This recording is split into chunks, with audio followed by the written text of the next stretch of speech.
Hi everyone, I am going to start classification of number. Classification of number is easy concept, but it's very important for CSAT exam because several times question had been asked and also being asked.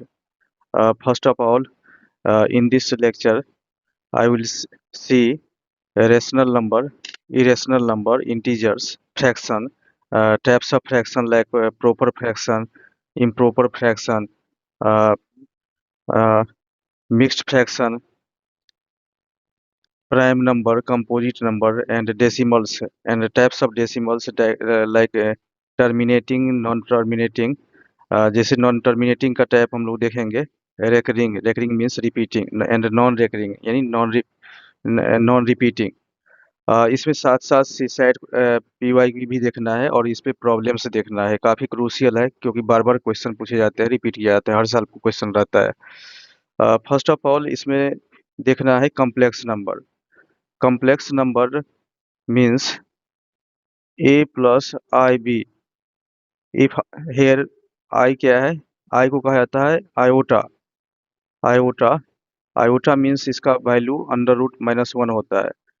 But complex number को represent किया जाता है, complex number is expressed in terms of a plus i B.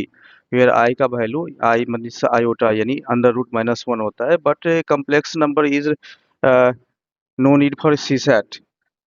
लेकिन ये ध्यान रखना है कि अगर इफ बी का वैल्यू अगर जीरो रखते हो देन ये रियल नंबर कहलाएगा। यानी यहाँ अगर बी का वैल्यू अगर जीरो रख दोगे that this is converted into real number. Real number में जैसे इसका एग्जांपल है, जैसे इंटीजर है, इंटीजर या फ्रैक्शन, फ्रैक्शन या फिर डेसिमल।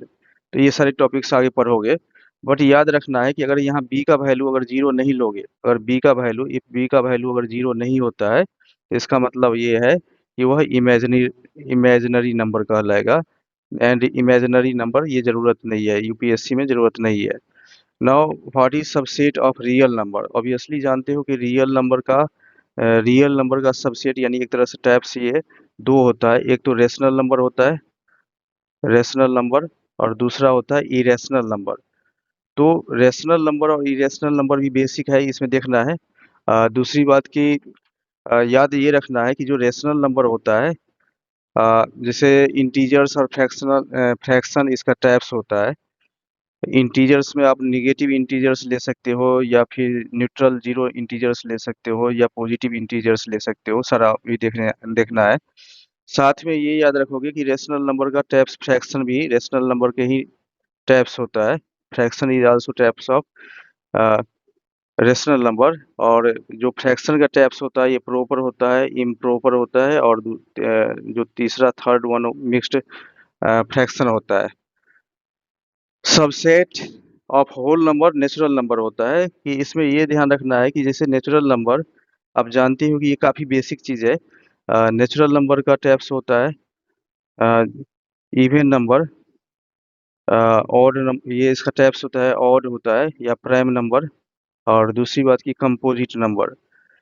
तो ये तो बेसिक टर्म है, बट अगर ये बेसिक टर्म नहीं अगर जानोगे तो फिर यूपीएससी का सीसैट का क्वेश्चन सॉल्व नहीं कर पाओगे, इसलिए बेसिक टर्म क्रूशियल है, जानना जरूरी है। तो अभी मैंने क्या बताया था कि इंटीजर्स, तो इंटीजर्स मैंने बताया कि इंटीजर्स यानी निगेटिव इंटीजर्स भी हो सकता है, इसको जेड माइनस से भी डिनोट कर सकते हो, और न्यूट्रल जीरो इंटीजर्स भी हो सकता है, और पॉजिटिव इंटीजर्स या जेड प्लस लिख सकते हो।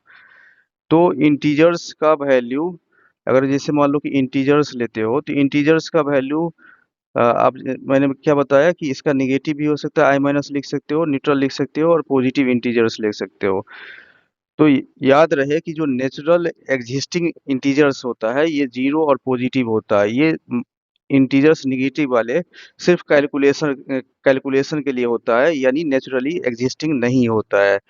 यानी आप ये देख सकते हो, जैसे अगर एग्जांपल देखोगे निगेटिव का और पॉजिटिव का, तो आप देख सकते हो पॉजिटिव इंटीजर का मतलब ये हो गया कि जैसे वन वन से ले सकते हो, two, three, dot dot infinite तक भी ले सकते हो। सिमिलरली अगर निगेटिव इंटीजर्स लेना चाहो तो -1, -2, -3 डॉट डॉट इन्फिनाइट तक ले सकते हो। बट क्या मैंने बताया कि जो निगेटिव इंटीजर्स होता है ये सिर्फ कैलकुलेशन के लिए होता है, ये नेचुरली एग्जिस्टिंग नहीं होता है। जैसे इसीलिए कई बार ऐसे लिखा जाता है कि जैसे मान लो माइनस इन्फिनाइट ले लिया, तो माइनस इन्फिनाइट तो निगेटिव इंटीजर लिख लिया बट ये अनडिफाइंड होता है। याद रहना चाहिए दिस इज अनडिफाइंड। और sometimes minus infinite is not considered as integer because ये नेचुरल एग्जिस्टिंग नहीं होता है। तो मैंने क्या बताया कि इसमें जो पॉजिटिव इंटीजर्स है, पॉजिटिव इंटीजर्स में आप 1 से लेकर के 2 3 डॉट डॉट इनफिनाइट तक ले सकते हो। नेगेटिव इंटीजर्स में -1 -2 -3 डॉट डॉट जहाँ तक माइनस इनफिनाइट तक ले सकते हो। और जैसे अगर न्यूट्रल, याद रहना चाहिए कि जीरो न्यूट्रल एंड इसको इवन इंटीजर भी कहा जाता है। ये न्यूट्रल भी है और इवन इंटीजर है। याद रहे कि ये इवन इंटीजर होता है। क्यों इवन इंटीजर रहता है? बिकॉज ये डिविजिबल होता है 2 से। ठीक है, इवन इंटीजर जीरो को कहा जाता है। साथ में ये ध्यान रखोगे कि बहुत बेसिक है कि होल नंबर तो आप जानते ही हो कि होल नंबर का मतलब है कि 0 1 2 डॉट डॉट इनफाइनाइट तक ले सकते हो। लेकिन जो नेचुरल नंबर होता है कि नेचुरल नंबर का मतलब ये होता है natural number is positive integer. Positive integer as you know that कि 1 से स्टार्ट होगा, 2 3 डॉट डॉट इन्फिनिट तक ले जा सकते हो। अब इसमें कुछ स्टेटमेंट होता है, इंपोर्टेंट स्टेटमेंट क्वेश्चन। जैसे यहाँ मैंने 4 स्टेटमेंट दिया है। इस टाइप का क्वेश्चन पूछा जा सकता है कि all the even numbers are integers. तो इसका मतलब जो फर्स्ट है ये करेक्ट है, ऑल द इंटीजर्स आर, ये करेक्ट है। Second, 0 to infinity are non negative integers. Obviously यहाँ कोई भी निगेटिव साइन नहीं है तो नॉन निगेटिव है, तो इसका मतलब ये नॉन निगेटिव, ये भी करेक्ट है। ठीक है। थर्ड है all the integers are natural number. This is not correct, यानी ये रॉन्ग है, इनकरेक्ट है। because natural number starts from 1 and integers contain negative number and 0 also। तो यहाँ कर रहा है कि all the integers are natural numbers। आप जानते हो कि नेचुरल नंबर 1 से स्टार्ट होता है, जबकि इंटीजर्स नेगेटिव भी होता है और 0 भी होता है, तो इसका मतलब रॉन्ग स्टेटमेंट है। Now statement 4, even number is subset of natural number and natural number is subset of whole number and even number is subset of integers। This is correct statement. ये काफ़ी बेसिक चीज़ है, ये correct है।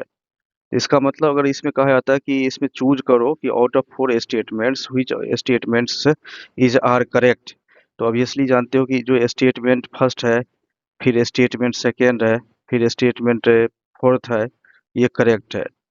और जो second statement, sorry third statement wrong है।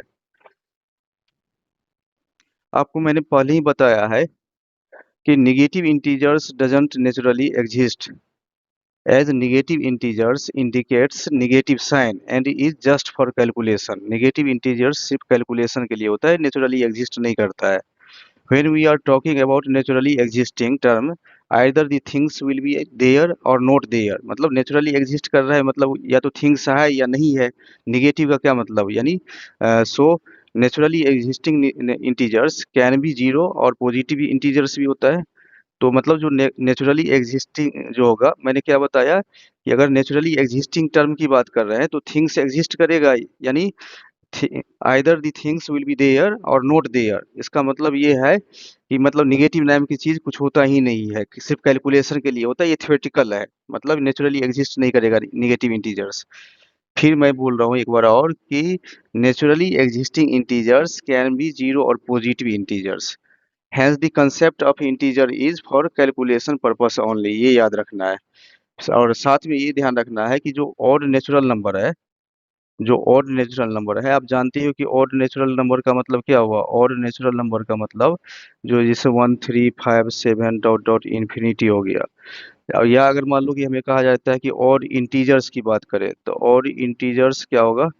तो जो ऑड इंटीजर्स है तो क्या हो सकता है ऑड, जैसे मान लो कि इंटीजर्स तो मान लो निगेटिव है, भले वो एग्जिस्ट ना करे बट थ्योरेटिकल तो होता है। -3 -1 या कैलकुलेशन के लिए भी होता है, या 1 3 5 डॉट डॉट प्लस इन्फाइनाइट तक जा सकते हो। अगर हमें इवन नेचुरल की नंबर की बात करें, इवन नेचुरल नंबर, तो इवन नेचुरल नंबर जानते हो, इवन का मतलब 2 4 6 8, यानी जो इवन का मतलब जो 2 से डिविजिबल हो। साथ में अगर उसी तरह से अगर हमें इवन इंटीजर्स की बात कहा जाए, अगर इवन इंटीजर्स की बात, तो इवन इंटीजर्स का मतलब ये होगा कि जो मतलब इंटीजर्स तो जानते हो ना कि निगेटिव ही होता है, तो माइनस इनफाइनाइट से शुरू करेंगे, -4 -2 जो भी ले सकते हो। हालांकि जीरो भी होता है, जीरो भी इवन इंटीजर्स में आता है, +2 +4 डॉट डॉट इन्फिनिटी तक जा सकते हो। मैंने क्या बताया कि zero is considered as even integers, और odd integers can be written as, जो ओड इंटीजर्स होता है इसको ऐसे भी लिखा जा सकता है, ओड इंटीजर को 2k+1। जैसे अगर मान लो कि मैंने k का value, put the value of k is 1, then 2 into 1 plus 1, ये 3 हो जाएगा। This is odd integer, this is odd integer, ओ आई odd integer. If I put k equal to 2, then 2k या +1, तो 2 इंटू 2 प्लस 1 यानी equal to 5, and this is also odd integer. तो odd integer को 2k+1 से represent किया जा सकता है, 2k+1 से रिप्रेजेंट किया जा सकता है। इसमें एक टर्म आता है निगेटिव, और मतलब सॉरी नॉन निगेटिव, निगेटिव तो देख चुका हूँ, नॉन निगेटिव इंटीजर्स। तो ऑब्वियसली अगर देखो नॉन निगेटिव का मतलब क्या हुआ, जो निगेटिव इंटीजर है उसको छोड़ दो आप, मतलब एक्सक्लूड कर दो। तो नॉन निगेटिव इंटीजर्स का मतलब ये होता है कि जो निगेटिव इंटीजर्स है, निगेटिव इंटीजर्स आर एक्सक्लूडेड, इसको एक्सक्लूड कर दिया गया इसमें। और जो भी बाकी बचा हुआ है यानी रिमेनिंग जो इंटीजर्स होगा, तो रिमेनिंग क्या होगा, रिमेनिंग जीरो होगा, और टू इन्फिनिटी पॉजिटिव तक, तो ये नॉन निगेटिव हो गया। Zero to infinity non negative integers है, zero to infinity non negative integer. फिर अगर मान लो कि अगर पूछा जा रहा है कि नॉन पॉजिटिव, तो ऑब्वियसली नॉन पॉजिटिव का मतलब हुआ कि इसमें नॉन पॉजिटिव इंटीजर्स का मतलब हुआ कि zero and negative integers, zero and negative integers. तो इसका मतलब जो नॉन पॉजिटिव का मतलब ये हुआ कि जीरो ले लेंगे और माइनस 2। ऑब्वियसली नॉन पॉजिटिव में जीरो -1 -2 आ जाएगा। ठीक है। अब अब हम लोग रेशनल नंबर की बात करते हैं। तो देखो रेशनल नंबर का मतलब ये होता है कि कोई भी नंबर जिसका हेड और टेल हो, a number which is having head tail, और साथ में उसका जो कंडीशंस है, कंडीशन ये ध्यान रखोगे कि पहला कंडीशंस है कि कोई भी number p upon q form में हो, लेकिन वहाँ कंडीशंस ये दे रखा है कि q कभी भी जीरो नहीं होना चाहिए। और सेकेंड कंडीशंस ये होता है कि p and q both must be integer, both must be integer. तो मैंने क्या बताया कि एक तो जो इसको रेशनल नंबर को p अपॉन q फॉर्म में लिखा जाएगा। दूसरी बात की q का वैल्यू जीरो नहीं होना चाहिए, and p and q both must be integer. अब देखो एक्सेप्ट जीरो लिखा जा सकता है ऑब्वियसली। अब देखो यहाँ जैसे एग्जांपल मैं लिख रहा हूँ, सपोज कि मैंने लिख दिया कि 100/10, तो 100/10 क्या है, ये p अपन q फॉर्म में लिख सकते हो, या इसको 10/1 भी लिख सकते हो, 10/1 भी लिख सकते हो, क्योंकि q का वैल्यू तो सिर्फ जीरो नहीं लेंगे, बाकी कोई भी वैल्यू लिया जा सकता है।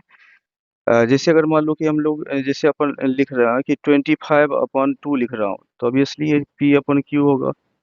जैसे 7/5 या 5/7 लिखो, तो ये p/q लिखा गया है यहाँ। साथ में ये याद रखोगे कि कोई भी नंबर जैसे मान लो कि रूट में है, लेकिन अगर मान लो कि जैसे √3 ले लिया या √5 ले लिया, तो ये सारे का सारे कोई भी रेशनल नंबर नहीं होगा, ये कोई भी रेशनल नंबर नहीं है। लेकिन अगर यहीं अगर मान लो कि 25 होता परफेक्ट स्क्वायर रूट, तो ये 5 चूंकि इसका आता है रूट, जैसे अगर मान लो कि ये 9 √9 ले लिया तो इसका 3 आ रहा है, या फिर अगर मान लो 4 अंडर रूट ले लिया तो 2 आ रहा है। तो ये अगर √25 √9 और √4 ये परफेक्ट स्क्वायर, ये वाले सारे का सारे रेशनल नंबर होगा। और ये चूंकि इसका परफेक्ट स्क्वायर नहीं आ रहा है कंप्लीट, जैसे मान लो √25 लिया तो 5 आ गया ना, लेकिन इसमें ऐसा नहीं आ रहा है, तो इसका मतलब ये आगे पढ़ोगे कि ये इरेशनल नंबर में के कैटेगरी में चला जाएगा, ये इरेशनल नंबर होगा। साथ में ये देखोगे कि एक इसमें काफ़ी इम्पोर्टेंट एग्ज़ाम्पल होता है। एक तो ये ध्यान रखोगे कि जैसे पाई, तो पाई पाई इज़ नॉट रेशनल नंबर, ये रेशनल नंबर नहीं होता है। और ऑब्वियसली पाई अगर रेशनल नंबर नहीं है तो आगे पढ़ोगे कि ये इरेशनल नंबर होगा, इरेशनल नंबर होगा। तो pi is not rational number, it is irrational number. I will discuss irrational number after few minutes. अभी ये देखो, pi is not rational number. Why question stands why pi is not rational number? Because pi is not terminating number. ध्यान रखोगे कि ये pi terminating number नहीं होता है। terminating number, ये terminating नहीं होता है। terminating number नहीं है, इसका मतलब क्या हुआ? ध्यान रखोगे कि terminating का मतलब ये होता है कि कोई पर्टिकुलर पॉइंट पे एंड नहीं होता है। टर्मिनेट जैसे अगर मान लो कि सपोज कि कोई नंबर है, मान लो कि मैंने 3.5 ले लिया, तो 3.5 is terminating because after 5 no number, कोई भी नंबर नहीं है। यानी 3.5 को 35 अपॉन हम लोग 10 लिख सकते हैं, इसको पी अपन क्यू के फॉर्म में लिख सकते हैं। तो ये this is rational number. But जानते हो कि पाई का वैल्यू आप या तो लिख सकते हो कि 3.1459265 एटसेट्रा, तो डॉट डॉट डॉट। तो इसका मतलब ये हुआ कि ये नॉन रेकरिंग नंबर है। ये क्या है? Non recurring number. अभी डेसिमल में बताऊंगा। ये नॉन रेकरिंग है, RECURRING। नॉन रेकरिंग का मतलब होता है कि नॉन रिपीटिंग है। और साथ में ये देखोगे कि नॉन रिपीटिंग तो है ही, लेकिन ये जो जैसे अगर मान लो 265, ये कोई भी रैंडम नंबर आ सकता है, रैंडम नंबर कमिंग। यहाँ जो ये बाद में जो भी आएगा रैंडम नंबर आएगा। तो पाई का वैल्यू 3.1459265 डॉट डॉट स्टेप से आ रहा है। तो ये इसको कहा जाता है कि नॉन रेकरिंग है और नॉन टर्मिनेटिंग है। Non terminating number because seems to never end, यानी लग रहा है कि कहीं एंड ही नहीं हो रहा है, इसलिए इसको कहा जाता है नॉन टर्मिनेटिंग। यानी कहीं टर्मिनेट ही नहीं हो रहा है, एंड ही नहीं हो रहा है, यानी goes on for ever without ever repeating.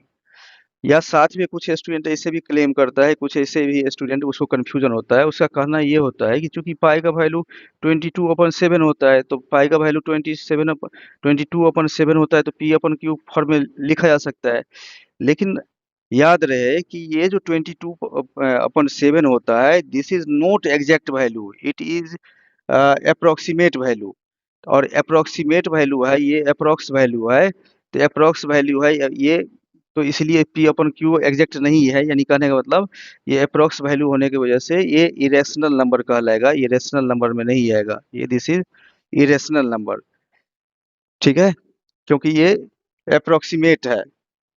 अब जैसे अगर मान लो कि एक स्टेटमेंट दे रहा हूँ कि यहाँ स्टेटमेंट ये है कि fractions and real and rational number, fractions and rational number both are real number. Yes, ये करेक्ट है। याद रहे कि fractions and rational number both are correct. Fractions and real number both are real number, ये correct है। No मैं fractions देख लेता हूँ। आप जानते हो कि फ्रैक्शंस मीन होता है part of something. Fractions mean part of something. Part of something जैसे कि अगर मान लो कि 5/12 कर दिया, तो ये जानती हो कि ये न्यूमरेटर होता है, ये डिनोमिनेटर होता है। तो फ्रैक्शंस जैसे कोई एग्जांपल ले लो, चाहे 1/2 ले लो, 3/4 ले लो, या 4/3 ले लो, फ्रैक्शंस है। फ्रैक्शन का मतलब होता है कि ये एक तरह से जो रेशनल नंबर होता है उसी से मिलता जुलता है। फ्रैक्शन का मतलब कोई नंबर जैसे रिप्रेजेंट कर सकते हो A/B, जहाँ ये ध्यान रखोगे जो A और B, ये दोनों का दोनों ये होल नंबर होता है, ये होल नंबर होता है। और साथ में यहाँ भी कंडीशंस होता है कि B नॉट इक्वल टू 0। जैसे अगर बताया था ना कि जो रेशनल नंबर है, रेशनल नंबर, उसमें rational number can be represented as P/Q, here की क्या होना चाहिए? 0 नहीं होना चाहिए। और साथ में मैंने लिख दिया था कि PQ कोई भी इंटीजर्स हो सकता है, मतलब इंटीजर्स का मतलब कैलकुलेशन में नेगेटिव वैल्यू भी ले सकते हो, ठीक है। तो जैसे कोई भी अगर रेशनल नंबर है, ध्यान रखोगे कोई रेशनल नंबर है, तो क्या मैंने बताया कि पी क्यू फॉर्म में लिखा जा सकता है, क्यू का वैल्यू जीरो नहीं होना चाहिए और पी क्यू इंटीजर होना चाहिए। तो जैसे अगर मान लो कि 2/3 ले सकते हो, -2/3 ले सकते हो, या -3/4 ले सकते हो, या पॉजिटिव में भी ले सकते हो, +5/2 या -5/2 ले सकते हो। तो ये रेशनल नंबर में हम लोग कोई भी इंटीजर लिया जा सकता है पी बाई क्यू फॉर्म में, लेकिन कंडीशंस वहाँ है कि जो डिनोमिनेटर है क्यू, उसका वैल्यू जीरो नहीं होना चाहिए। फ्रैक्शंस का टैप होता है, टैप्स ऑफ फ्रैक्शंस, ये काफी आसान है। Types of fractions, types of fractions, पहला ये होता है कि प्रॉपर फ्रैक्शन। प्रॉपर फ्रैक्शन में if number is written A upon B, suppose कि कोई नंबर को रिटेन करते हो ए बी के फॉर्म में, और वहाँ ध्यान रखोगे कि बी हमेशा ज़्यादा है, बी हमेशा ए से ज़्यादा है। एग्जाम्पल जैसे देखो कि 1/2, यानी न्यूमरेटर कम है, जैसे 1/3 ले लो, 5/7 ले लो, या 5/6 ले लो, या कुछ भी ले लो। जैसे अगर मान लो कि 20/21 ले लिया, और ये इसका मान लो कि 41 ले लिया, ठीक है। तो इसका मतलब ये है कि ये हमेशा, ये जो डिनोमिनेटर का वैल्यू है हमेशा ज़्यादा है न्यूमरेटर से। इसका मतलब ये है कि अगर ए अपॉन बी का वैल्यू अगर एक से लेसर होगा तो ये प्रॉपर होगा, ये प्रॉपर फ्रैक्शन कहलाएगा। प्रॉपर फ्रैक्शन, और इम्प्रॉपर फ्रैक्शन में हम लोग रिवर्स कर देंगे, इम्प्रॉपर फ्रैक्शन में रिवर्स कर दोगे। जैसे मैं इसको इरेज कर रहा हूँ, इम्प्रॉपर में सेकंड है इम्प्रॉपर फ्रैक्शन। तो इम्प्रॉपर फ्रैक्शन को भी आप ए अपन बी के फॉर्म में रिप्रेजेंट कर सकते हो, लेकिन कंडीशंस यहाँ ये है कि ए का वैल्यू बी से ज़्यादा होना चाहिए, एंड बी कैंट बी 1। याद रखोगे कि बी का वैल्यू हमेशा 1 होना चाहिए, बी कभी भी 1 नहीं होना चाहिए, कैंट बी 1। एग्जाम्पल जैसे देख सकते हो कि 7/5, 8 ले लो, 8 कुछ भी ले लो, जैसे 3 ले लिया, ठीक है। तो ओवरऑल क्या देखने को मिल रहा है कि ए बी का वैल्यू यहाँ एक से ज़्यादा है, तो इसका मतलब ये इम्प्रॉपर फ्रैक्शन कहलाएगा। थर्ड वन मिक्स्ड फ्रैक्शन है। Third one is mixed fraction. Mix of whole number and fraction होता है, जैसे 4+1/4। जैसे इसे लिख सकते हो कि जैसे इसमें एक तरह से ये इम्प्रॉपर फ्रैक्शन में क्या था कि ए बी का वैल्यू, ए अपन बी का वैल्यू 1 से ग्रेटर था। कोई एग्जांपल ले लो, जैसे अगर कि मैंने 17/4 ले लिया, तो आप जानते हो कि 17/4 कैन बी रिटन एज 16+1/4 लिख सकते हो, या इसको ऐसे भी लिख सकते हो 16/4 +1/4, ठीक है। तो ये क्या हो जाएगा, ये 4+1/4 यानी 4, और ये 1/4 हो गया। तो इसका मतलब ये है कि 4/4 प्लस, जैसे लिखो ना कि 4+1/4, तो ओवरऑल इसको कैलकुलेट करोगे तो ये 17/4 के बराबर है, यानी इस फॉर्म में अगर ऐसे लिख दिया तो इसका मतलब ये मिक्स्ड फ्रैक्शन कहलाएगा। यानी मिक्स्ड फ्रैक्शन यानी 7/1/9 ऐसे लिख सकते हो, या 7+1/9। ज़्यादा ज़रूरत नहीं है डिटेल्स फ्रैक्शंस का, ये काफ़ी है। बट कुछ इंपॉर्टेंट पॉइंट्स इसमें ज़रूरी है। इम्पोर्टेंट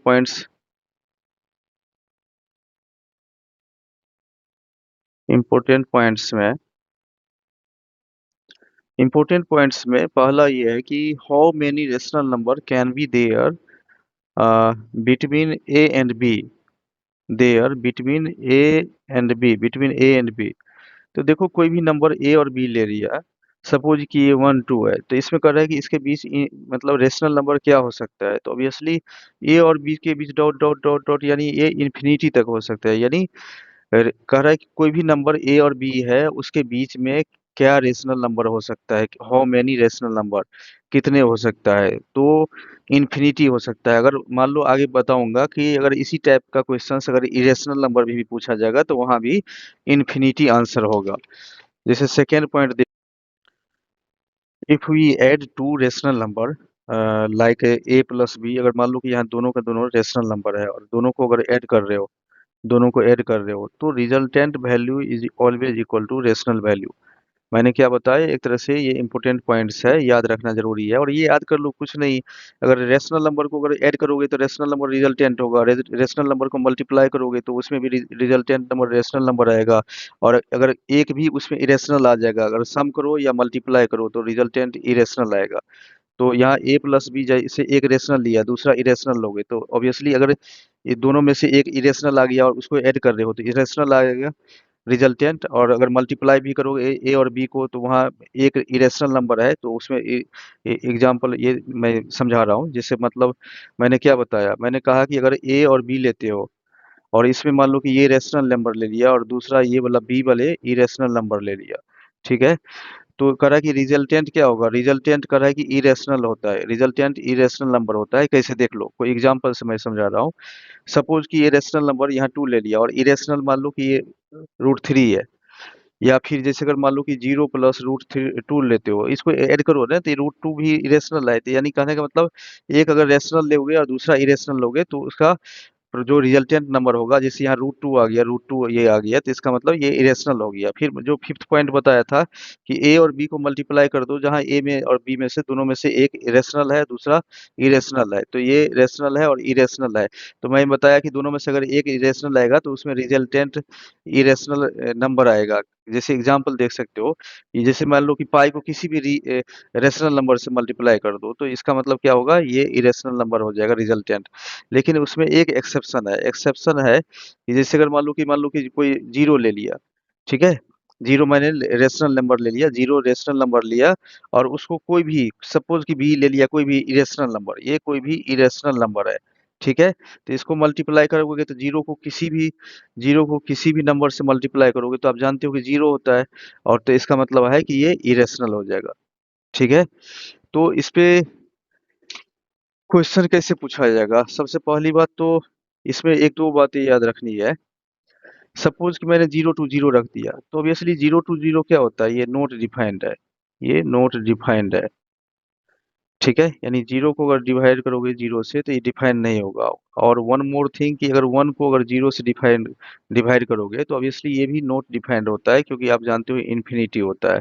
तो these two things are not defined.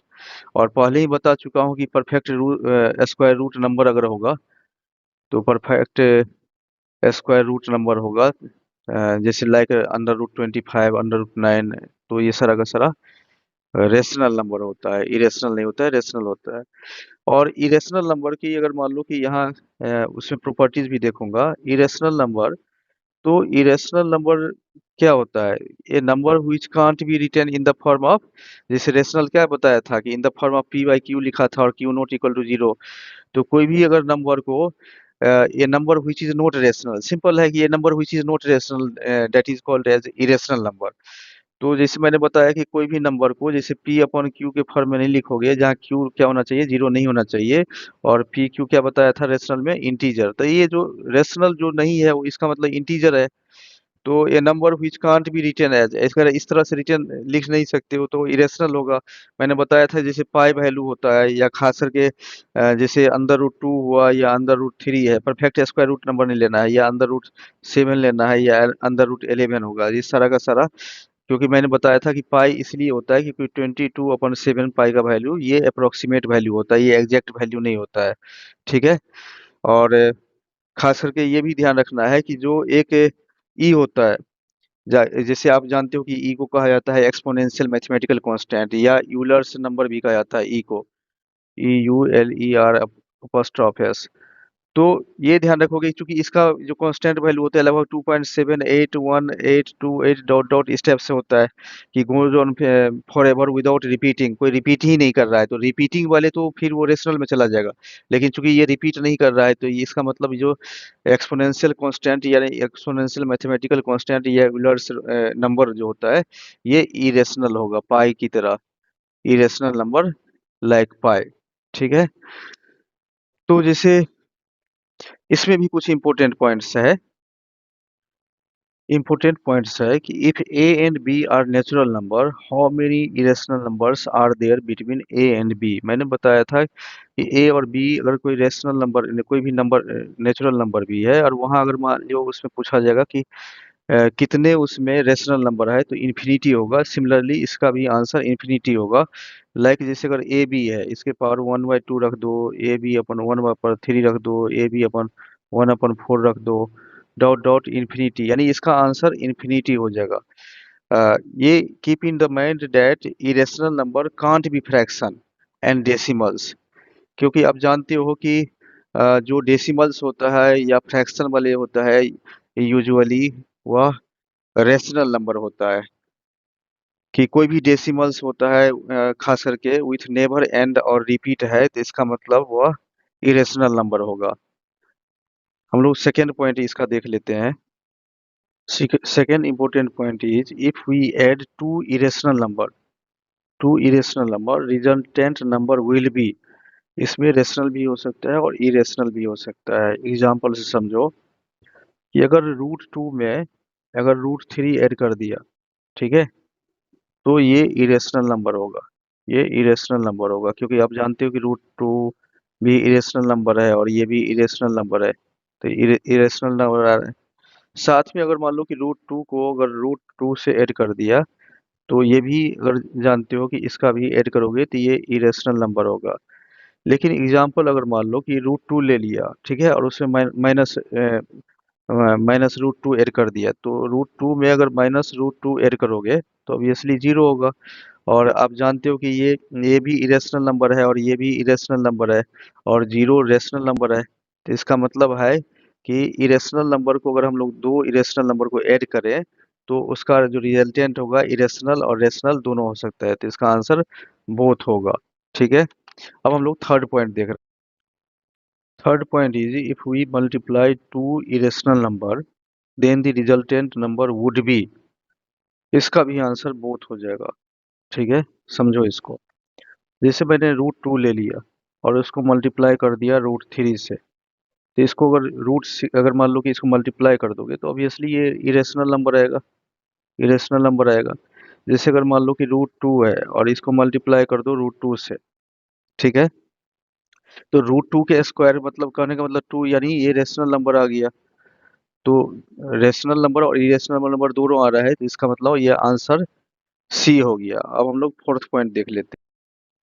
Fourth important point is if A and B are two irrational number and if sum of two irrational number A B is equal to 0, then what will be the value of A into B? इसका भी answer C हो जाएगा। देखो, इसे समझो explanation. मान लो कि example मैंने फर्स्ट ले लिया कि √2 को ऐड कर रहे हो -√2, ठीक है, तो ये जीरो हो जाएगा। और कह रहा है कि अगर ए और बी अगर जीरो हो, तो फिर कह रहा है कि -√2 इंटू -2 यानी ए इंटू बी। तो देखो यहाँ -2 हो गया और जीरो और -2 ये दोनों का दोनों रेशनल नंबर है। जीरो और -2 दोनों रेशनल नंबर है। लेकिन अगर मान लो कि दूसरा एग्जांपल लेते हो जहाँ की ए और बी, अगर सपोज कि ए का वैल्यू पाई ले लिया और बी का वैल्यू -पाई ले लिया, तो ए और बी का अगर मल्टीप्लाई करोगे यानी पाई इंटू -पाई, देखो इस दोनों को ऐड करोगे तो इसमें भी जीरो आएगा, बट इसको मल्टीप्लाई करोगे तो -पाई²। इट मीन्स कि ये इरेशनल नंबर है। तो यानी इस केस में एग्जाम्पल फर्स्ट में रेशनल नंबर आ रहा है जबकि एग्जाम्पल सेकेंड में इरेशनल आ रहा है। तो इसका मतलब है कि अगर ए और बी दोनों इरेशनल नंबर होगा और कंडीशंस है कि दोनों इरेशनल नंबर को ऐड करने के बाद अगर जीरो आए और फिर मल्टीप्लाई करेंगे तो क्या होगा, तो रेशनल भी आ सकता है और इरेशनल भी आ सकता है। इसका मतलब आंसर वुड बी सी, यानी बोथ आंसर होगा। Now I am going to see prime number. मैं अब प्राइम नंबर देखने जा रहा हूँ। तो देखो, एक्चुअली प्राइम नंबर क्या होता है आपको पहले ही बता चुका हूँ। ये प्राइम नंबर वन और नंबर इटसेल्फ होता है। तो प्राइम नंबर का मतलब होता है कि वन एंड नंबर इटसेल्फ, यानी कहने का मतलब इसमें टू फैक्टर्स होना चाहिए। प्राइम नंबर में टू फैक्टर्स होना चाहिए। क्या कंडीशंस है? ये वन एंड इटसेल्फ का मतलब है, पहला तो कंडीशंस है कि नंबर वन फैक्टर होगा और दूसरा जो कंडीशंस है वह नंबर इटसेल्फ होना चाहिए। जैसे अगर मान लो कि 5 है तो 5 का क्या होगा, वन और क्या होगा, 5 हो सकता है, यानी 5 इक्वल टू 1 इंटू 5, यानी 5 का 1 भी और 5 भी फैक्टर हो सकता है। सिमिलरली अगर 2 का लोगे तो 2 भी प्राइम नंबर है, क्योंकि 1 2 होगा। 7 लोगे तो इसका मतलब 1 और 7 होगा, ये प्राइम नंबर होगा। लेकिन क्या सवाल ये उठता है कि क्या 1 प्राइम नंबर हो सकता है, 1 एंड नंबर इटसेल्फ? तो याद रखोगे कि 1 can't fit for prime number, ठीक है। आ, तो इसका मतलब ये है कि एग्जाम्पल ऑफ जो प्राइम नंबर है, तो प्राइम नंबर का example 2 3 5 7 11 11 comma 13 dot dot etcetera, ठीक है। क्या 17 भी हो सकता है? बिल्कुल हो सकता है। क्या 19 हो सकता है? बिल्कुल हो सकता है। अब यहाँ चेक करो, क्या 21 हो सकता है? तो इसको अगर 7 को 3 से अगर मल्टीप्लाई कर रहे हो तो ये 21 आ रहा है, और साथ में इसका 1 भी फैक्टर होता है, ये 21 नहीं हो सकता है, क्योंकि इसका 3 फैक्टर हो गया। ठीक है, हम लोग आगे कंपोजिट नंबर देखेंगे, इस टाइप का नंबर देखेंगे। दूसरी बात ये याद रखोगे कि सिर्फ और सिर्फ इवन नंबर में ध्यान रखोगे कि only even prime number is 2। ये इवन प्राइम नंबर में, इवन प्राइम नंबर में ओनली 2 आता है। इवन नंबर में सिर्फ और सिर्फ 2 प्राइम नंबर होता है। नौ क्वेश्चन देख रहा हूँ कि टिल 50, क्वेश्चन है कि till 50 how many prime numbers are there. Till 50 how many prime numbers are there. तो ये तो ट्रायल कर लो, ये 1 से 50 के इसका आंसर 15 वैसे होता है। उससे याद भी कर सकते हो, क्योंकि अगर मान लो कि 2 3 5 7 11 13 डॉट डॉट ये 49 तक जाओगे, ठीक है।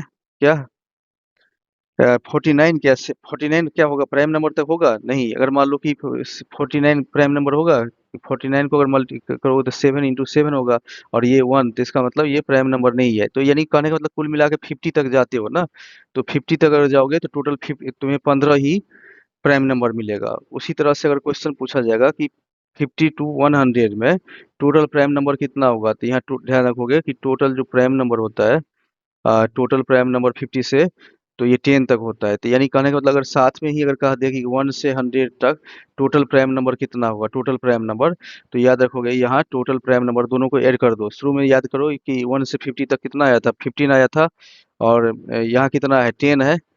तो यानी 50 टू 100 10 आ रहा है, तो दोनों को ऐड कर दो। तो अगर 1 से 100 तक कहेगा total number of prime number कितना होगा, तो ऑब्वियसली आंसर 25 हो जाएगा। ठीक है, अब हम लोग कंपोजिट नंबर देख लेते हैं। कंपोजिट नंबर का मतलब होता है कि number which is having more than 2 factors. इसका 2 फैक्टर से ज्यादा होना चाहिए।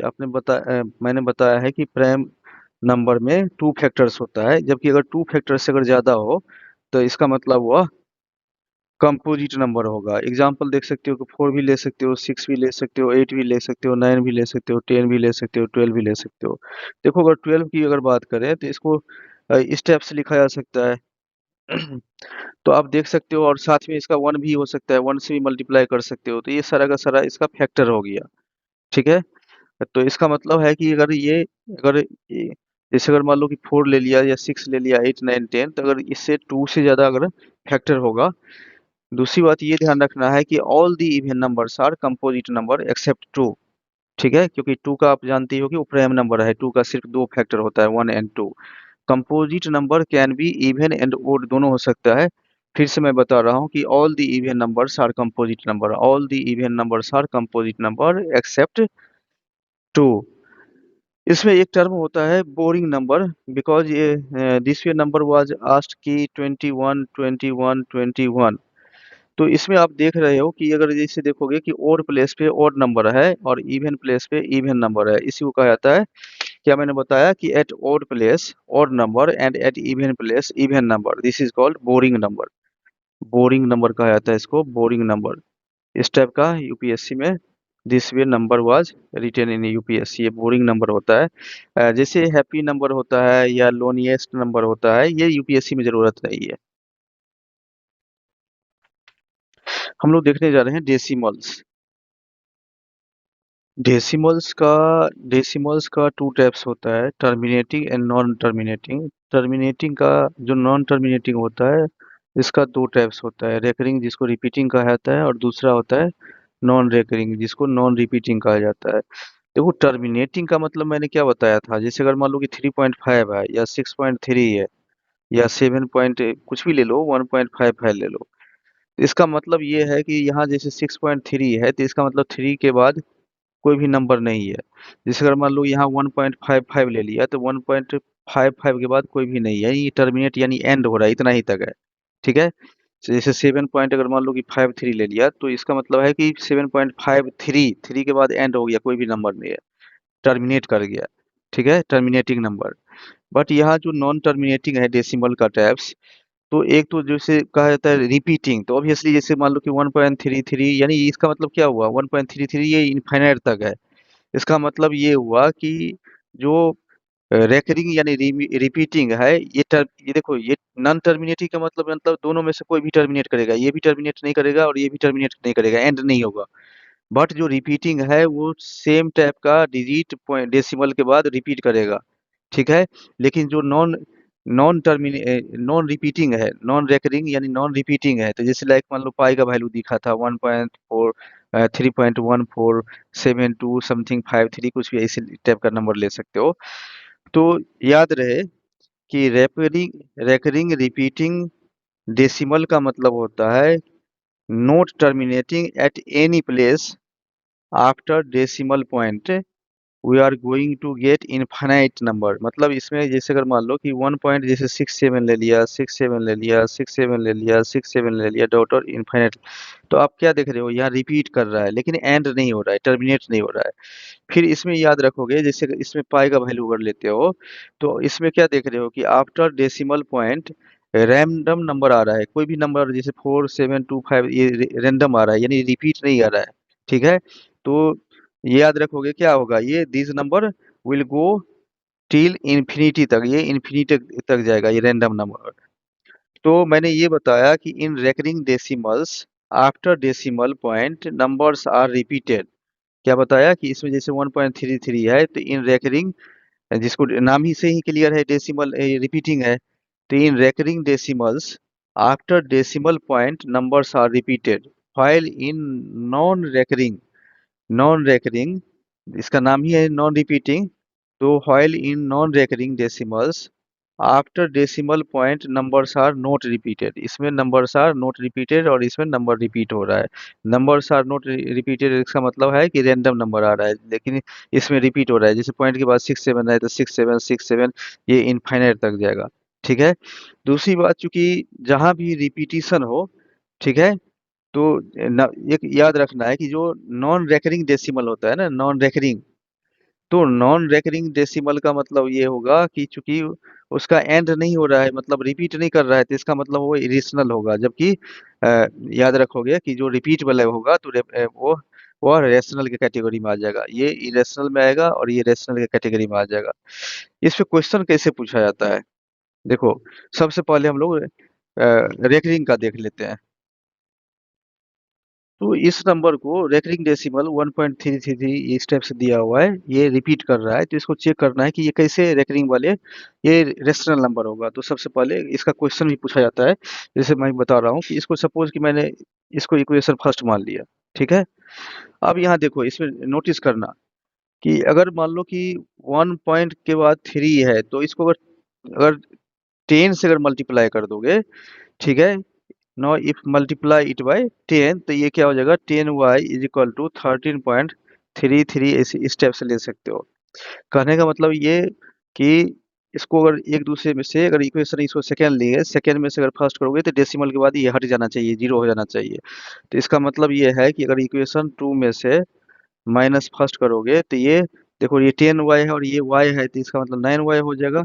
और 13 में से ये करोगे -1, यानी ओवरऑल ये 12 हो जाएगा। यानी y अगर फाइंड करोगे तो 12/9 हो जाएगा, which is equal to 4/3, and this can be represented as P/Q। इसका मतलब ये है कि 1.333 written in the form of P/Q equal to 4/3, and this is known as rational number. इसका मतलब क्लियर हो रहा है कि 1.333 डॉट डॉट इन्फिनिटी तक ये जो नंबर होगा ये रेशनल नंबर होगा, ये रेशनल नंबर होगा।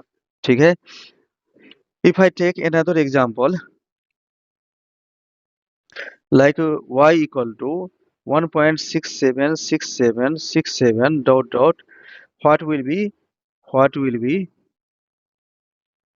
What will be what will be P Q form. देखो इसमें क्या दिया हुआ है, इसमें दिया हुआ है कि y इक्वल टू 1.676767 ये रिपीटिंग टाइप का है डॉट डॉट इनफाइनाइट तक का, इसको इक्वेशन फर्स्ट मान लिया।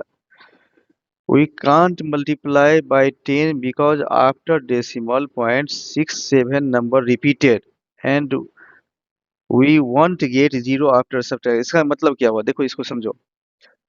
इसका मतलब ये हुआ कि इस इक्वेशन को 100 से मल्टीप्लाई करना पड़ेगा। क्यों कि अगर मान लो कि अगर इसको 10 से मल्टीप्लाई करोगे ना तो ये 16.76767 हो जाएगा, बट हमें क्या रिपीट कर रहा था 67, तो इसका मतलब ये 767 से ये मतलब गलत हो गया। तो इसका मतलब ये है कि अगर इक्वेशन फर्स्ट को अगर 100 से मल्टीप्लाई करोगे, 100 से मल्टीप्लाई करोगे, क्यों 100 से मल्टीप्लाई कर रहे हो कि डेसिमल के बाद 67 यानी 2 डिजिट रिपीट कर रहा है, तो इसीलिए हमें ये 67 को ये अंदर लाना है, यानी 100 से मल्टीप्लाई करोगे तब ये आ जाएगा।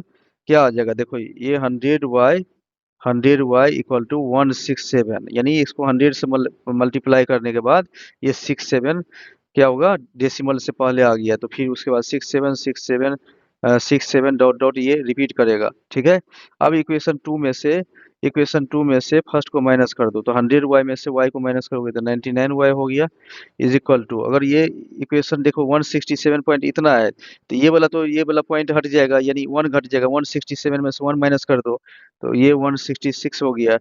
That means y is equal to 166 upon 99। ठीक है, इस टाइप का ऑप्शंस में क्वेश्चन दिया रहेगा।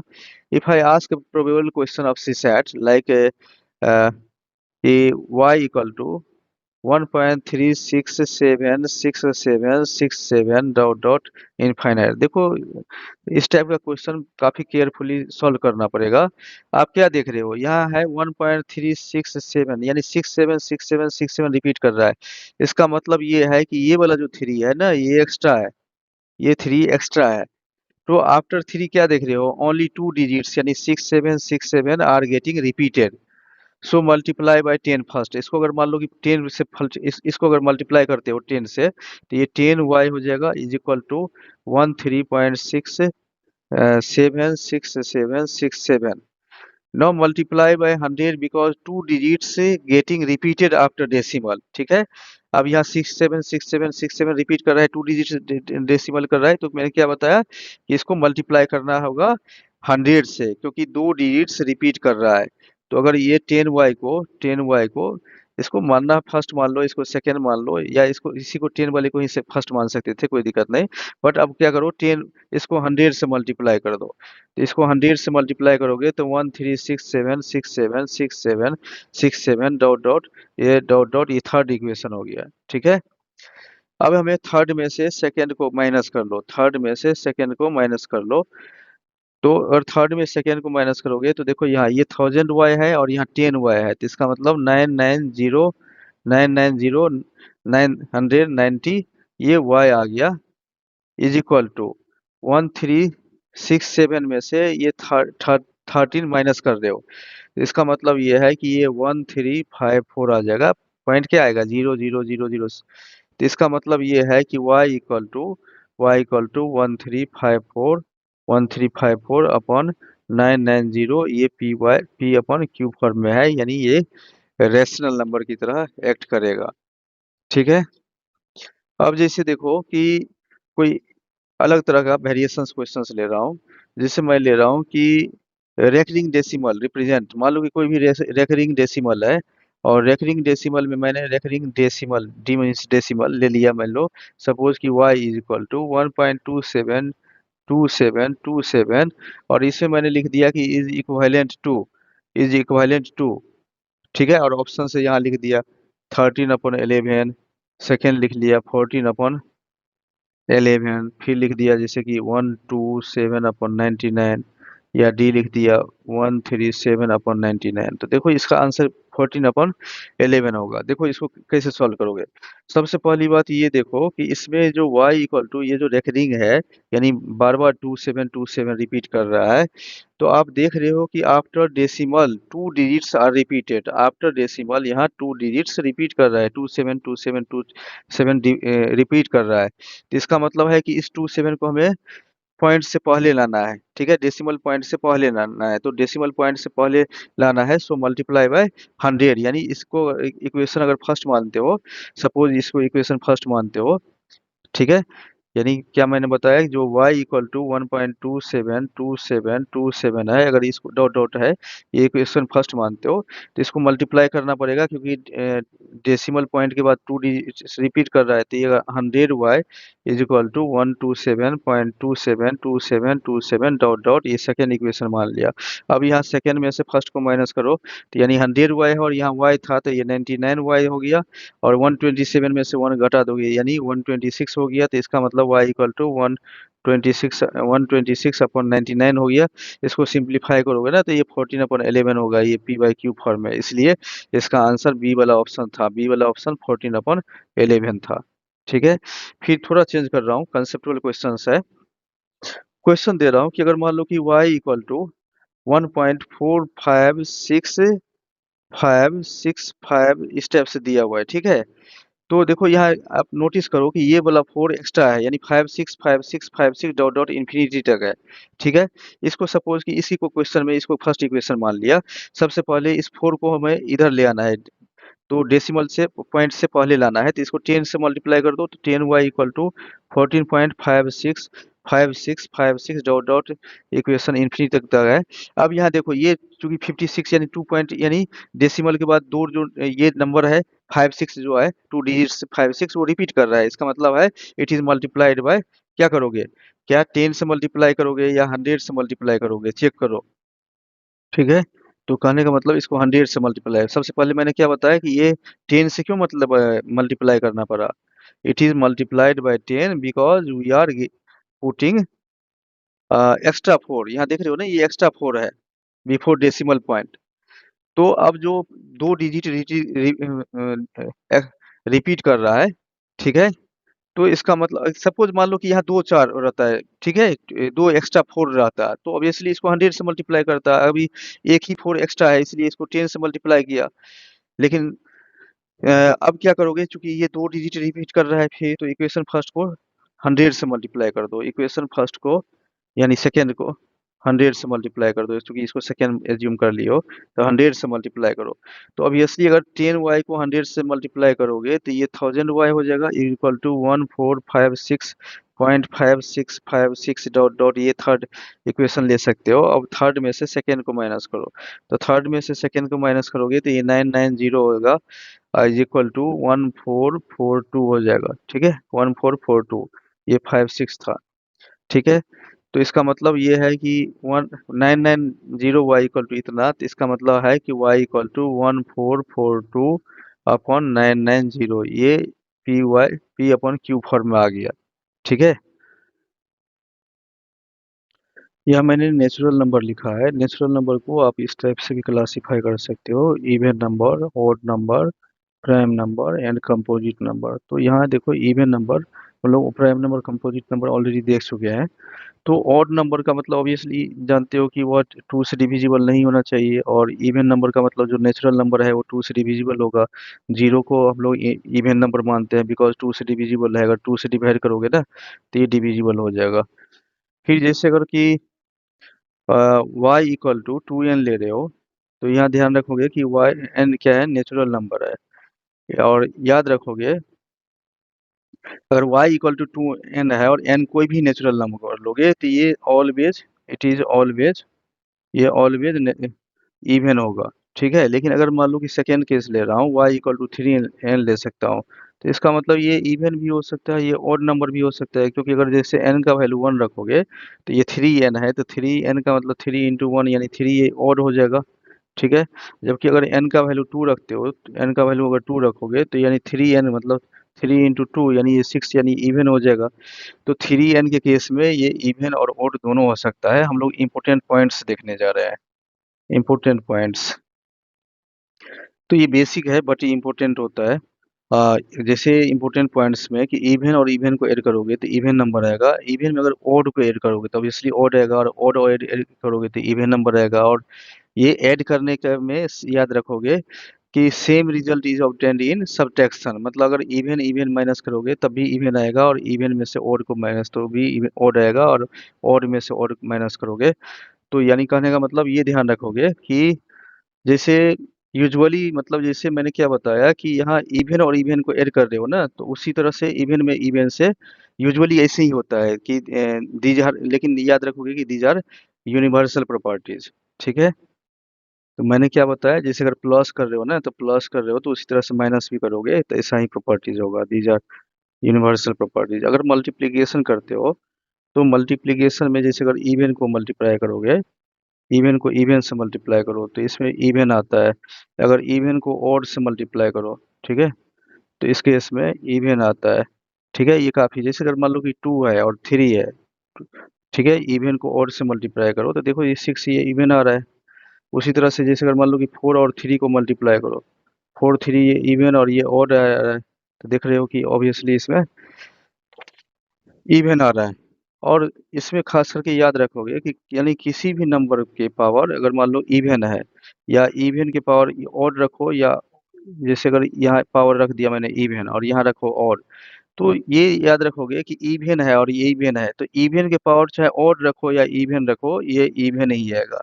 ठीक है, जैसे अगर मान लो कि ऑड है, और नंबर के पास मान लो इवन पावर रख दिया, या और के ऊपर मतलब इसके पावर ऑड रख दिया, तो ये और के ऊपर अगर मान लो इवन रखो या ऑड रखोगे, इसमें केस में ऑड नंबर ही आएगा, रिजल्टेंट ऑड ही आएगा। ठीक है, ये काफ़ी यूजफुल होगा आगे क्वेश्चन के सॉल्व करने के लिए, क्योंकि कई बार PYBC सेट में पूछा जा चुका है इस टाइप से। सपोज मैंने ले लिया, कोई नंबर ले लिया कि y इक्वल टू इवन ले लिया प्लस ऑड ले लिया, ठीक है, फिर ऑड ले लिया, और प्लस मान लो कि इवन ले लिया। ठीक है, तो देखो आप तो जानते हो ना कि ऑड ऑड को अगर ऐड करोगे तो इवन आएगा। ठीक है, ऑड ऑड को अगर ऐड करते हो, एक बार मान लो कि सपोज इसमें और ऑड ले लिया, ठीक है, तो इस ऑड इवन को जोड़ोगे, तो ऑड इवन को जोड़ोगे तो ये क्या आएगा, ऑड आएगा, और इवन तो ये ऑलरेडी इवन है। तो कुल मिला के हमें इवन प्लस ऑड अगर जोड़ रहे हैं तो इसका मतलब है कि रिजल्टेंट ऑड आएगा, क्योंकि जानते हो कि अगर ऑड ऑड नंबर को अगर इवन नंबर से ऐड करते हो तो ये ऑड नंबर आता है।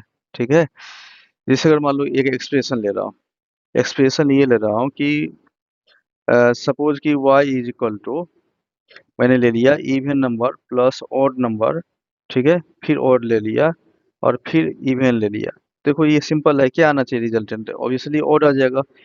ठीक है, क्योंकि इवन ऑड क्या होता है, ऑड होता है, तो ये रिजल्टेंट ऑड नंबर आएगा। यानी नेचर ऑफ रिजल्टेंट नंबर क्या होगा, nature of resultant number odd number होगा। लाइक कि जैसे अगर मान लो एक्सप्रेशन y इक्वल टू ले लिया, इवन ले लिया, लेकिन अब मल्टीप्लाई कर दिया इसको ऑड से। इसी नंबर को अगर इवन नंबर को ऑड से मल्टीप्लाई करोगे, ठीक है, तो इसका मतलब ये होता है कि उसका इवन ही होता है। जैसे इवन इंटू ऑड ले लिया या फिर ऑड ले लिया, तो ये तो सिंपल है कि in the case of multiplication odd into even equal to always equal to even, तो ये सारा इवन नंबर हो जाएगा। ठीक है, किसी को भी मल्टीप्लाई कर दो ना ऑड और इवन से, देखो 2 into 4 अप्लाई कर दिया, ठीक है, सारा इवन हो गया, 2 से डिविजल होगा सारा का सारा। ठीक है, यानी दूसरी बात कि अगर कभी भी लाइक की ऑड है, ऑड को जैसे ऑड से मल्टीप्लाई कर दिया, इसको स्क्वायर ब्रैकेट में ले रहा हूँ, और फिर ऑड को इवन से जोड़ दिया, तो ऑड और इवन को अगर ऐड करोगे तो ये वाला पार्ट तो जानते हो कि ये ऑड पार्ट होगा, ये ऑड होगा, और ये ऑड इंटू ऑड, तो ये मल्टीप्लाई करोगे तो ये ऑड ही होता है। तब ऑड और ऑड को ऐड कर दो तो इसका मतलब क्या होना चाहिए, ये सॉरी ऐड नहीं, ये मल्टीप्लाई किया गया है, ये स्क्वायर ब्रैकेट है, यानी कहने का मतलब ऑड और ऑड को ये मल्टीप्लाई किया गया है, तो ये हो गया ऑड आ गया। ठीक है, कि ओके ऑड के पावर कुछ भी रखोगे इवन या ऑड, तो ये सारा ऑड ही आएगा। अब देखो अभी तक हम लोग पढ़ा है, बट इसका हम लोग अप्लाई करने जा रहे हैं। देखो आप आपका कॉन्फिडेंस बढ़ेगा, क्वेश्चन सॉल्व करो, देखो कैसे क्वेश्चन पूछा जाता है। मैं ये क्वेश्चन ले रहा हूँ 2019 का, सबसे पहले ले रहा हूँ। क्वेश्चन है this question was asked in 2019 CSAT question में पूछा गया था। इसमें स्टेटमेंट फर्स्ट ये है कि P Q both are prime number. Statement second में है कि P plus Q is an odd integer, और फिर इसमें क्वेश्चन पूछा गया है कि is P Q an odd integer, choose correct option.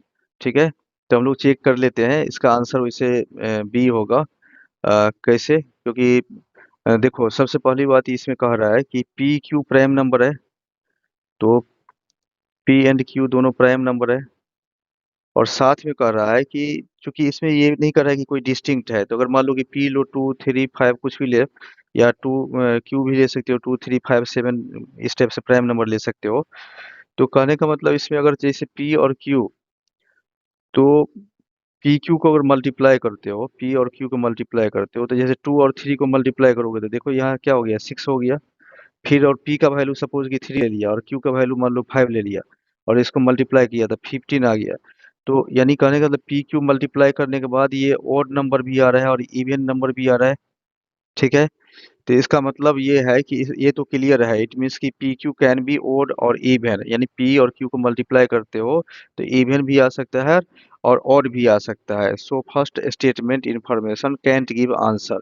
ठीक है, फर्स्ट स्टेटमेंट इंफॉर्मेशन से आंसर नहीं मिलता है। अब देखो यहाँ स्टेटमेंट टू में देखो, स्टेटमेंट टू कह रहा है कि पी और प्लस क्यू को ऐड करोगे तो और इंटीजर आएगा, तो ऐड करके देख लेता हूँ। तो P plus Q equal to और इंटीजर आ रहा है। तो इसका मतलब ये है कि चूंकि क्वेश्चन में कह रहा है कि पी क्यू प्राइम नंबर है, ठीक है, लेकिन स्टेटमेंट सेकेंड में ये कह रहा है कि नो रेटिन की P and Q prime number है। वहाँ स्टेटमेंट टू में कह रहा है कि पी प्लस क्यू को क्या है, ऐड करोगे तो ये और इंटीजर आएगा। तो सपोज यहाँ कि पी प्लस क्यू सपोज कि इसको और ले लिया, और इसको इवन ले लिया, तो इसको ऐड करोगे तब और इंटीजर आएगा। ठीक है, लेकिन अगर मान लो इसमें ध्यान रखोगे कि अगर हम लोग पी और क्यू को मल्टीप्लाई कर रहे हैं, तो पी और क्यू को मल्टीप्लाई करते हैं, सपोज कि ये ऑड है और ये इवन है, तो ऑड और इवन को मल्टीप्लाई करते हो तो इवन आएगा। सो स्टेटमेंट फर्स्ट से क्लियर है कि पी क्यू, यानी इस सेकेंड से कि पी और क्यू को मल्टीप्लाई कर रहे हो तो इवन आ रहा है। लेकिन कहने का मतलब जो वहाँ क्वेश्चन कर रहा है कि क्या पी क्यू और इंटीजर है, तो देयर फोर पी क्यू मतलब मल्टीप्लीकेशन में है, इज नॉट और इंटीजर। सो आंसर ऑब्वियसली इसका बी हो जाएगा।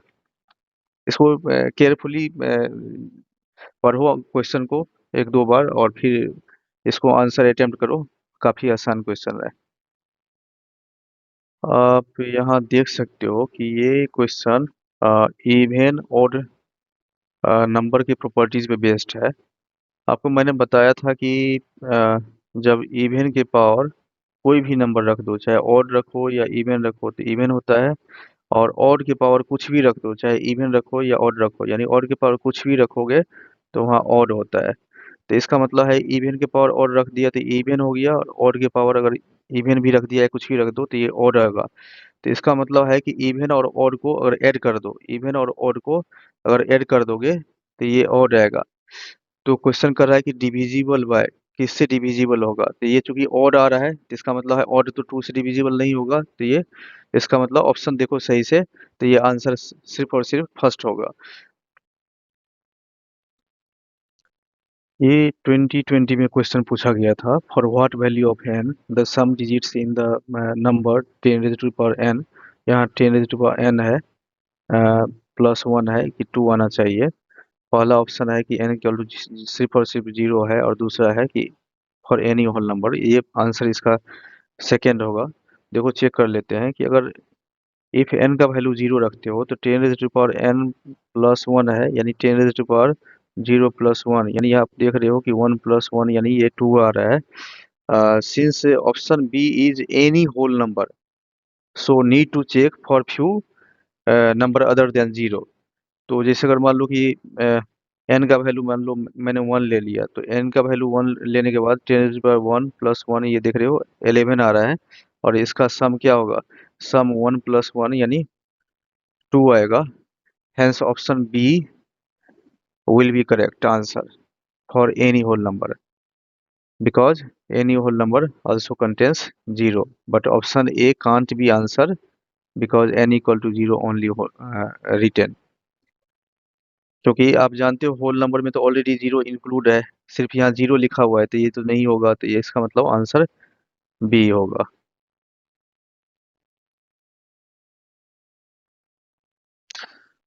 This question was asked in CSAT PYQ 2022. Question is given. Consider the following statement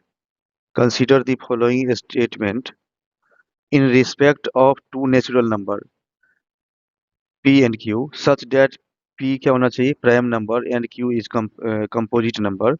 Three statements are given. Statement first is given: P into Q can be odd number. Q upon P can be prime number. Third statement is P plus Q can be prime number. Now question is given: which of the following are correct option? ठीक है, हम लोग check कर लेते हैं कि इसका correct option कौन सा होगा। ये इसका आंसर 1 2 3 होगा। कैसे?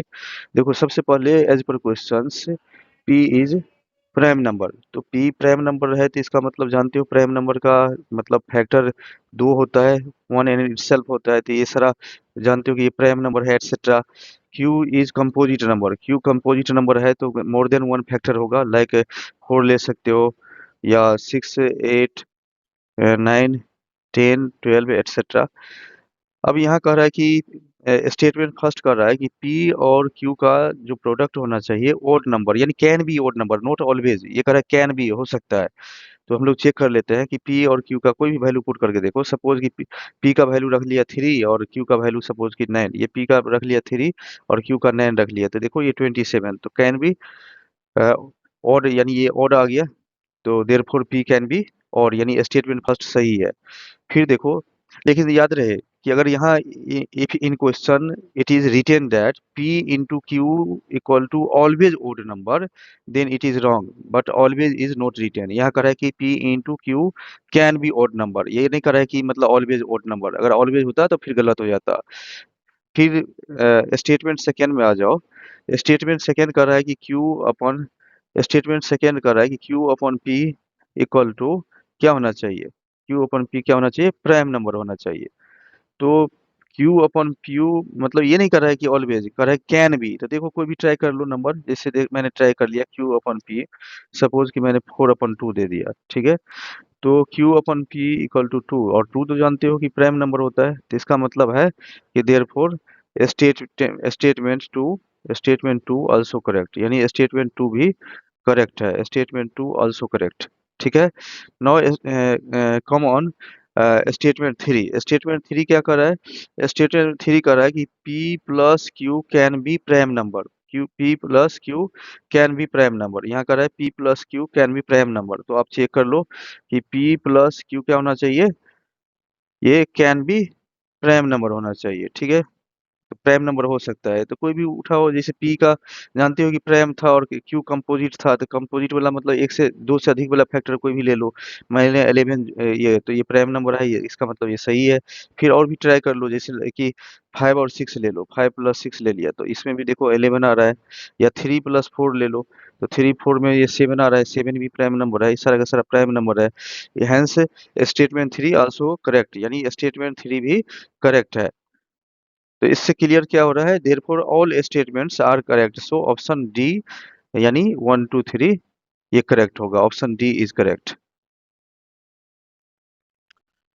Now I am going to see PYQ that was asked in 2023, ये 2023 में क्वेश्चन पूछा गया था। इस क्वेश्चन में कर रहा है consider the following in respect of prime number P and composite number C। Correct option कौन सा होगा, अगर P को C में ऐड कर दो और डिवाइड कर दो P अपॉन माइनस C से, तो क्या यह इवन नंबर होगा। 2P plus C odd number, और P और C को मल्टीप्लाई करोगे तो ये ऑड होगा, चेक करना होगा। तो सबसे पहली बात ये है कि क्वेश्चन में कर रहा है कि P क्या है, P इज प्राइम नंबर। यहाँ क्वेश्चन में दिया हुआ है कि P प्राइम नंबर है, तो ठीक है, P प्राइम नंबर है तो कोई भी ले लो जिसका सिर्फ और सिर्फ फैक्टर 2 होता है, तो ये ले लिया प्राइम नंबर 11 17 19 स्टेप्स ले लो।